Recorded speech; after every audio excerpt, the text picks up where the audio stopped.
जी, इस वक्त पार्लियामेंट के सामने मौजूद हूँ। जैसा कि आप लोग जानते हैं कि आज 9 मार्च को पाकिस्तान का सदारती इलेक्शन 2024 होने जा रहा है और ये पाकिस्तान तहरीक इंसाफ और जो इनकी इत्तेहादी है उनकी तरफ से महमूद खान अचकज़ई सदारती उम्मीदवार हैं, जबकि दूसरी तरफ आसिफ अली जरदारी पाकिस्तान पीपल्स पार्टी और मुस्लिम लीग नून और उनके दूसरे इत्तेहादियों की तरफ से कैंडिडेट हैं, सदारती उम्मीदवार हैं।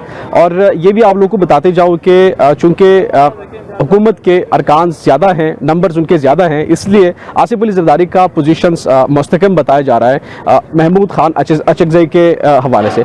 तो ये वोट पूल करने का सिलसिला 10 बजे से शुरू होगा और 4 बजे तक ये जारी रहेगा और फाइनली आगे फिर ये अनाउंस होगा कि कौन से उम्मीदवार के हक़ में ज़्यादा वोट पड़े हैं, ताकि वो फिर अनाउंस होंगे अगले 5 साल के लिए पाकिस्तान का सदर होंगे।